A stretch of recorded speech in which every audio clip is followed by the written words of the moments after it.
Hello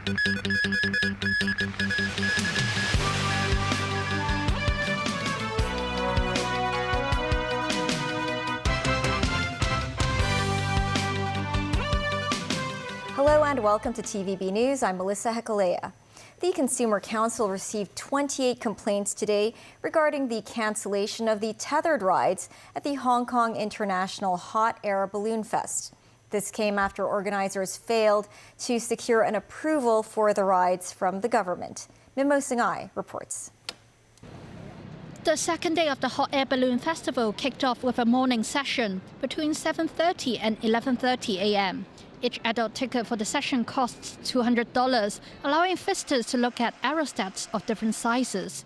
But the hope of seeing balloons in the air was deflated for some people after flat balloons were spotted on the ground.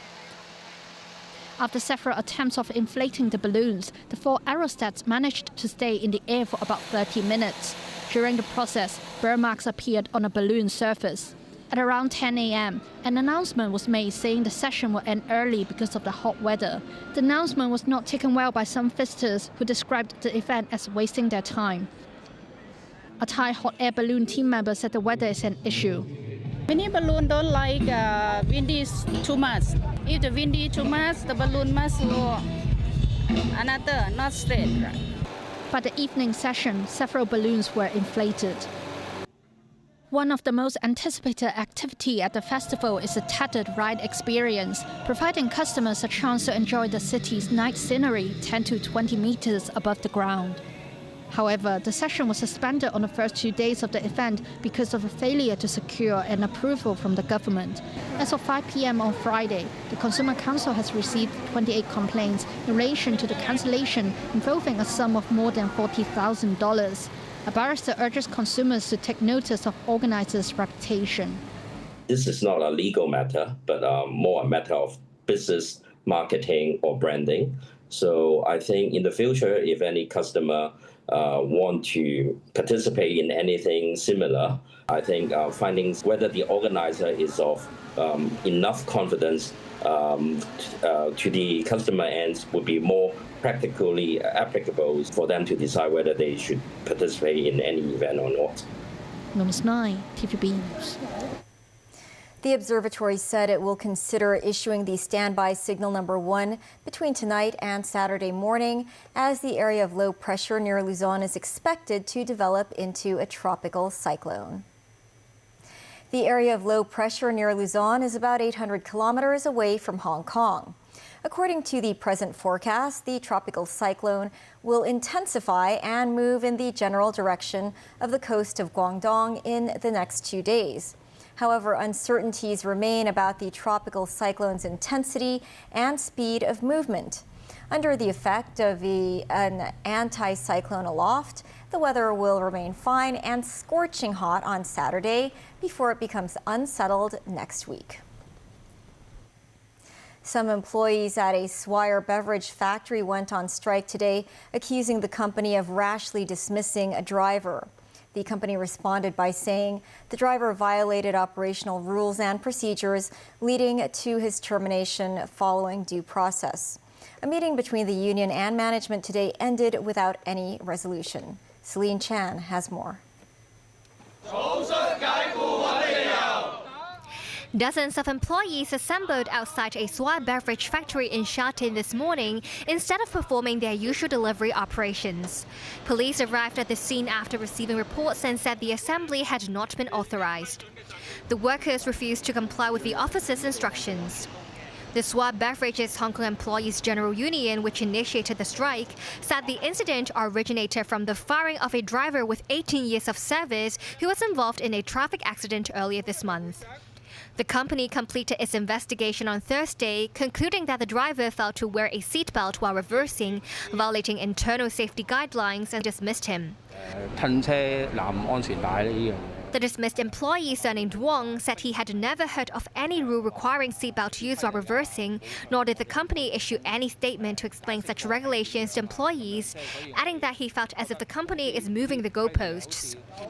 The union questioned whether the driver was targeted because he is a senior union member. The union's vice president said the safety guideline the company referred to seems to have been newly implemented, and they were unaware of such an arrangement. Swire Coca-Cola said the company had reviewed relevant records and found that the driver violated operational rules and procedures, endangering the safety of others. The company added the driver's dismissal was carried out in accordance with the company's disciplinary and personnel policies. Around noon, the Labor Department sent personnel to the scene to assist in mediating between the labor and management sides. Celine Chan, TVB News. The United States is designating 2 Ecuadorian gangs as foreign terrorist organizations. This marks the latest step by U.S. President Donald Trump's administration to target criminal cartels in Latin America. The announcement comes amid the fallout from a U.S. military strike against a similarly designated gang, Venezuela's Tren de Aragua. Daniel Rell tells us more. U.S. Secretary of State Marco Rubio made the announcement while in Ecuador as part of a trip to Latin America. Today we have designated as terrorist organizations 2 groups that operate here in Ecuadorian territory. One is Los Lobos and the other is Los Choneros. We've designated them as foreign terrorist organizations, and that brings with it all sorts of options for the United States to work in conjunction with the government of Ecuador in the future to stamp these groups out. The terrorist designation, Rubio said, brings all sorts of options for Washington to work in conjunction with the government of Ecuador to crack down on these groups. That includes the ability to kill them as well as take action against the properties and banking accounts in the U.S. of the group's members and those with ties to the criminal organizations. Rubio said the label would also help with intelligence sharing. Los Choneros, Los Lobos and other similar groups are involved in contract killings, extortion operations and the movement and sale of drugs. Authorities have blamed them for the increased violence in Ecuador. This is the fight over drug trafficking routes to the Pacific and control of territory, including within prisons where hundreds of inmates have been killed since 2021. Ecuador is the world's largest exporter of bananas, and traffickers find maritime shipping containers filled with it to be the perfect vehicle to smuggle their contraband. Cartels from Mexico, Colombia and the Balkans have settled in Ecuador. That's because it uses the US dollar and has weak laws and institutions, along with a network of long-established gangs that are eager for work. Ecuadorian President Daniel Noboa thanked Rubio for the US efforts to actually eliminate any terrorist threat. However, the U.S. strike on Venezuela's Tren de Aragua gang has somewhat overshadowed Rubio's visit to Ecuador.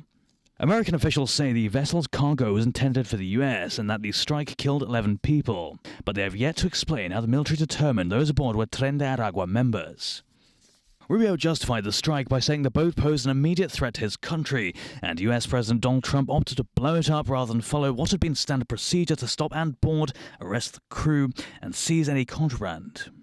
The strike drew a mixed reaction from leaders around Latin America, where the U.S. history of military intervention and gunboat diplomacy is still fresh. They stressed the importance of protecting national sovereignty and warned expanded U.S. military involvement might backfire. Dan Rell, TVB News.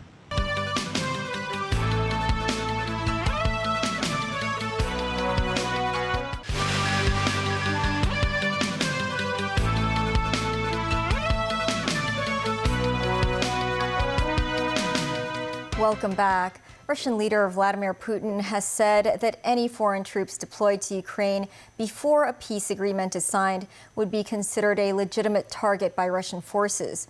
This comes as Western allies Thursday agreed to deploy troops to Ukraine a day after a ceasefire is agreed. Tracy Furness has more. Russian President Vladimir Putin, speaking in Vladivostok Friday, said any foreign troops deployed to Ukraine before a peace agreement is signed would be considered a legitimate target by Russian forces. He spoke just hours after European leaders again pledged their commitment to a potential peacekeeping force in Ukraine. French President Emmanuel Macron had welcomed Ukrainian President Volodymyr Zelensky at the Élysée Palace in Paris Thursday, along with European Commission President Ursula von der Leyen and leaders of the Coalition of the Willing, a broad term for about 30 nations supporting Ukraine, mainly European countries. In a meeting, the French president assessed post-war security guarantees for Ukraine that they might be able to provide, along with the United States. Macron said 26 of Ukraine's allies have pledged to deploy troops as a reassurance force for the war-torn country once fighting ends with Russia. This as the UK, France and Estonia have suggested they are ready to deploy troops to Ukraine to deter Putin from attacking again, while officials in Poland said Warsaw will not take part and will instead focus on bolstering NATO security in the east of Europe. At the United Nations General Assembly Thursday, Ukraine's Deputy Foreign Minister urged the world's nations to step up pressure and sanctions on Russia. If Russia goes unpunished, it will seek to expand the war to the West and to other countries. We need to raise the cost of aggression for Russia. Meanwhile, many residents in Ukraine's eastern Donetsk region are evacuating the area. The region has been the epicenter of heavy fighting for years, and town after town is emptying amid the fighting, as Russian forces now control around 70% of the area. Tracy Furness, TVB News. A Hong Kong tour group was involved in a fatal traffic accident in Xinjiang 2 days ago, resulting in 1 death and 3 injuries. The Travel Industry Authority received notification from TCI Travel that an 18-day Xinjiang tour group consisting of 20 members that departed on the 27th of last month was involved in a traffic accident in Xinjiang on Wednesday. 4 members from 2 families were injured, one of whom later died, while the remaining 3 are hospitalized. It's understood that all the members of the tour group had purchased travel insurance. Upon receiving notification from the travel agent, the Travel Industry Authority contacted the Immigration Department and relevant Xinjiang authorities to report the case. If transit travelers want to see more of Hong Kong than just the international airport, they now have an option to make the most of their layover in our city. Starting today, passengers transiting Hong Kong for more than 7 hours can join a local tour for free. Samantha Lee has the details. As an international aviation hub, the Hong Kong airport welcomes 50,000 transit passengers every day. At least 10,000 of them stop for over 7 hours. 2, 1, stand! The airport authority has teamed up with a travel platform to offer quick 4-hour tours for commuters with layovers exceeding 7 hours. 2 routes are available, one towards the West Kowloon Cultural District and Avenue of Stars in Tsim Sha Tsui, while the other travels to Pei Ho Street Market in Sham Shui Po and Wong Tai Sin Temple. Participants will be transferred by shuttle buses from the airport to the attractions, and each tour will be led by an English-speaking tour guide. A tour can accommodate up to 20 people. When you're booking a flight that is option of having a transit in Hong Kong for more than 7 hours, our platform will push you a notification saying, hey, we realize that you are transiting in Hong Kong. Do you want to do this? Do you want to join us? A third route, exploring Lantau Island and Sunny Bay, is scheduled to roll out in December. Samantha Lee, TVB News.